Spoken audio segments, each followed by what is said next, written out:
Hai semua, terima kasih kerana sekali lagi menonton video Celoteh Dr. Mala. Melalui video ni, hari ni saya nak buat dua komen ataupun pengumuman yang penting. Sebelum itu, Dr. Mala nak ucapkan Selamat Hari Raya Aidiladha kepada semua rakyat Malaysia yang bakal menyambut sambutan ini. Okey, perayaan ini. Okey. Sebelum tu, tolong tinggalkan di ruangan komen you all berada di mana, sepatutnya raya kali ni turn balik ke mana, dan apakah persediaan yang you all buat, you all masak apa, beli baju ke tak, baju colour apa, walaupun sedikit sebanyak, walaupun sangat simple, tetapi kemeriahan dan juga perasaan telah tibanya sambutan Aidiladha ini mesti ada kan, sedikit sebanyak. So tinggalkan di ruangan komen, nanti Dr. Mala akan baca kalau sempat saya reply. Kepada yang saya tak sempat nak reply dalam video-video sebelum ni, I'm very sorry, tapi saya suka sangat baca komen you all. I'm especially bila saya free kan, saya suka go through. Saya sangat happy, very entertaining sebenarnya. So jangan lupa tinggalkan di ruangan komen kat mana you all sekarang, sepatutnya balik raya ke mana, dan apakah persediaan Hari Raya Aidiladha kali ini. Okey, dua pengumuman yang penting. Yang pertama tentang data yang dikeluarkan oleh KKM. Sekarang ni KKM bila dia mengeluarkan angka baru, angka kes baru harian, dia berikan kita kategori 1, 2, 3, 4 dan 5, dan kita tahu lebih daripada 90% sebenarnya kategori 1 dan 2.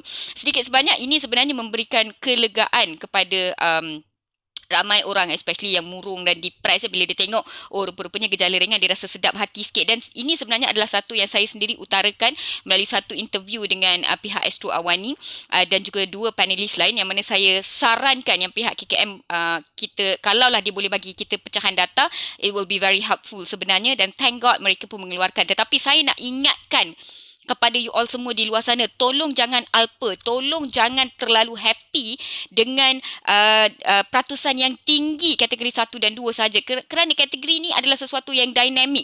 Bila kita diagnose hari pertama, hari kedua, memang biasanya kategori yang lebih ringan. Memang biasanya kategori yang bila diagnose tu tak ada gejala, kategori 1, 3 hari kemudian baru ada gejala. Bila diagnose tu kategori 2 sahaja ada gejala tetapi ringan, tiba-tiba 3 hari lepas tu terus jadi kategori 4, terus jadi kategori 5. Ramai yang berlaku sebegini sebenarnya. Jadi tolong jangan terlampau alpa dengan nombor yang menunjukkan kebanyakannya gejala ringan. Please guys, jangan ya. Ini kita nampak pecahan yang sebegitu kerana ia adalah diagnosis ataupun kategori ketika di awal jangkitan, ketika baru tahu, during diagnosis. Ya, dan macam denggi lah kan, mula-mula denggi tu okey, lama-lama tu baru jadi makin teruk kan. Sama juga bila awal-awal tu biasanya kategori 1, kategori 2, tetapi beberapa hari kemudian baru dia boleh progress. Sebab tu kategori ni adalah sesuatu yang dynamic. Jadi be careful, especially kalau ada rakan-rakan ataupun saudara mara anda yang sekarang ini COVID positif ataupun tengah kuarantin, minta mereka pantau simptom masing-masing dengan teliti, dengan jelas. Kalau ada apa-apa warning sign, demam berpanjangan, sesak nafas, nafas lebih laju daripada biasa, muntah atau cerit-berit yang teruk sehingga badan kering, dan juga macam hampir pingsan, tidak sedarkan diri, pergi ke hospital dengan cepat. Dan kepada yang lain di luar sana, jangan terlampau happy, alah COVID 90% kategori 1 dan 2. Please guys, itu adalah di awal diagnosis. Kategori adalah sesuatu yang dynamic. Ia boleh progress. KKM telah membantu kita dengan memberikan data pecahan kes mengikut kategori untuk kes baharu pada hari tersebut, bukannya keseluruhan kes aktif. Kalau kita dapat pecahan kes yang keseluruhan kes aktif, maka lebih ramai yang akan berada di kategori 5, 4 dan 3, sebab itulah semua hospital dah penuh, dah overwhelmed, sebab bilangan kes aktif yang diambil kira, bukannya kes baharu harian sahaja. Tapi of course kita tak boleh nak demand daripada KKM, oh bagi pecahan kes yang aktif pula. Diorang dah tak menang tangan guys. Diorang cuti dah dibekukan, diorang dah kerja 24 jam sehari, diorang tak beraya pun, diorang tak masak rendang pun.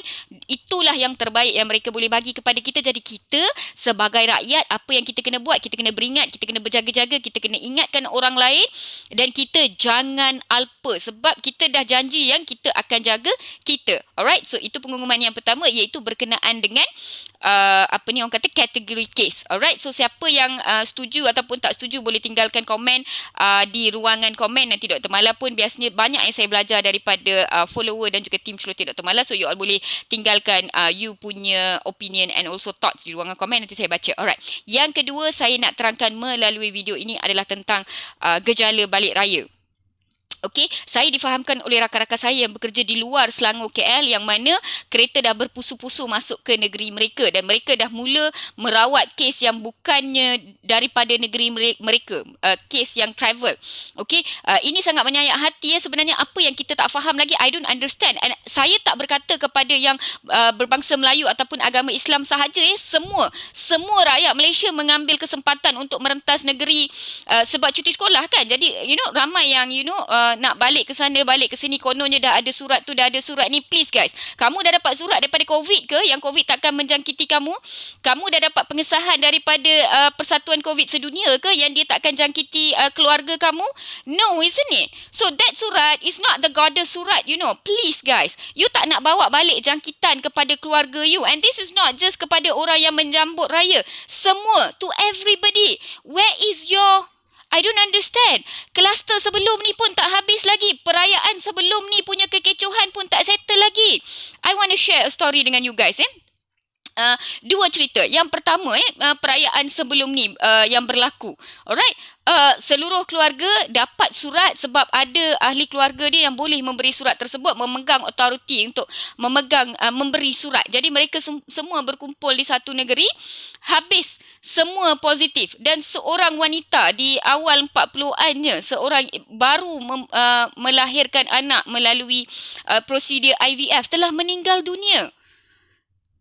Please lah guys, hanya sebab gathering, dan ia dapat daripada orang lain lah. Bila you jumpa ramai-ramai dan orang tu sebenarnya bergejala demam dah kebah, orang ni sebenarnya close contact tapi first swab negatif, so dia pun gather. Lepas tu apa berlaku? Habis semua positif. Kanak-kanak, orang tua, semua positif. Sampai meninggal dunia, meninggalkan anak yatim piatu. Itu kan yang you all maksudkan dengan perayaan?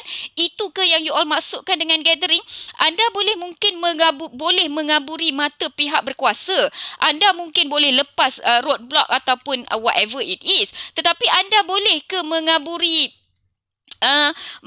mengaburi the virus which is so small? Kita tak nampak pun benda tu. Anda mampu ke hidup dengan perasaan rasa bersalah for the rest of your lives? Tolonglah guys. Kalau cikgu disiplin tak rotan, tak bermaksud anda boleh merokok. Kalau ustaz ataupun ustazah tak libas dengan rotan, tak bermaksud anda tak perlu puasa. Tak perlu semayang. It's all in your heart. It's all in your mental. Kita semua ada kita punya own responsibility. You kena faham sendiri. Ibu bapa, orang tua, tolong bagi tahu anak-anak, jangan bawa balik penyakit. Adik-beradik, tolong suarakan kepada yang lain. Kau gila ke apa? Ada lagi family member yang boleh up gambar barbecue lah, apa benda lah. Panas tau perasaan ni. Ramai yang menghantarkan gambar kepada saya. Tak tahu nak cakap apa. Yang sebelum ni pun tak settle lagi guys. Tolonglah, kita tak nak kluster baru. Jangan balik. Berada di mana anda berada. Cuti sekolah, raya, saya faham. Buat aktiviti di rumah anda. Macam-macam you boleh buat. Sharekan dekat media sosial. Tinggalkan di ruangan komen. Kita boleh happy together. Video call ada. Jom kita kekang penularan ini sebelum hujung tahun, sebelum September. Who knows? Kita boleh beraya nanti. Boleh tak? Lagi satu cerita saya nak cerita. Ada seorang saudara dekat yang menceritakan bahawa dia berada di negeri lain, tetapi seorang rakan yang juga saudara ni, dia sampai ke negeri dia sebab dia ni driver. So dia memang ada kebenaran untuk merentas sebab dia kena bawa orang and what not. Dan lepas dia settlekan kerja dia singgah pula rumah orang tu. Of course lah dia ada kebenaran sebab dia driver kan. So dia pun minta kebenaran nak masuk rumah. Dia pun macam hai dah sampai kan. Orang pun macam tak tahu, takkan nak cakap berambus kan. So dia pun masuk, dah jumpa dah orang tua nenek dalam rumah tu, dah minum apa semua dah. Dan dia balik ke negeri dia. What happened? Pelanggan yang dia bawa tu COVID positif. 3 hari selepas tu dia dijangkiti COVID dengan gejala yang very high. Dan orang tersebut telah meninggal dunia. Dan rumah yang dia visit tu, yes, dia dah bagi COVID dah. Fresh dia dah bagi COVID dah. Habis dengan nenek tua, dengan orang, dengan budak muda dalam rumah tu, sekarang ni semua kena kuarantin. Merentas negeri pula tu. Jadi orang-orang yang ada kebenaran untuk merentas negeri atas sebab pekerjaan anda, tolonglah buat kerja anda sahaja. Ya, anda boleh mengaburi mata pihak berkuasa, polis dan sebagainya, tetapi God is watching. God is watching. Rasa bersalah yang anda yang memberikan jangkitan kepada orang lain tu akan ada dalam diri anda sampai bila-bila. Iya, kematian itu memang telah ditetapkan. Ajal maut di tangan Tuhan. Tetapi bila anda yang membawa, anda yang menyebabkan, you gotta live with that guilty feeling for the rest of your life. Please lah guys. Permission untuk bergerak, merentas dan sebagainya atas tujuan pekerjaan anda, buat untuk pekerjaan anda sahaja. Jangan nak pandai sangat, nak culas sangat. Don't. Please, kita semua perlu bersatu padu buat masa sekarang. Kita tak boleh nak harapkan polis, askar, pihak berkuasa tempatan dan sebagainya untuk pasang duri kawat everywhere. Diorang pun dah penat. Diorang pun frontliner yang dah burn out dah. Diorang pun tak dapat beraya. Bukannya doktor, nurses dekat hospital je penat tau. Frontliner yang jaga SOP ni sebenarnya adalah frontliner yang kurang didendang daripada orang lain. Diorang penat guys. Duduk bawah panas matahari, duk bertekak dengan korang. Please lah. Ambil iktibar dengan sendiri. Please lah. Jadikan ianya tanggungjawab setiap satu daripada kita. Kita kan dah janji kita nak jaga kita. Susah sangat ke? Dan kepada palatau-palatau di luar sana, kalau anda memang tak percaya dengan jangkitan ataupun wabak COVID, it's okay. Awak simpan COVID tu dengan diri awak. Jangan bagi dekat orang lain. Kepada rakan-rakan ataupun saudara mara dia, tolong viralkan orang-orang seperti ini. Ya. Saya baru tengok satu video viral di TikTok. Orang yang beli nasi lemak menjerit-jerit dekat orang lain sebab dia tak pakai mask. Tak apa, viralkan dia. Biar dia glamour. Viralkan dia. Biar dia tahu kuasa netizen rakyat Malaysia. So, kepada semua, saya nak terangkan, saya nak ingatkan, saya nak komen dan saya nak umumkan sekali lagi. Please comply to SOP. Jangan bergantung kepada penguatkuasaan dan juga undang-undang untuk kita laksanakan tanggungjawab kita sebagai rakyat Malaysia yang prihatin. Kita nak selamatkan diri kita dan ahli keluarga kita. Kalau sikit lagi kita bertahan dengan SOP ini, kita boleh menang ya, sebab proses vaksinasi tengah berlaku dengan begitu giat. Kalau kita boleh kekang penularan turun, vaksinasi naik, kita dah boleh menang dah. So, kita dah hampir ke garisan akhir dah. Kalau daripada darjah 1 kita belajar, nak duduk SPM, kita dah sampai trial dah. Sikit je lagi guys ya.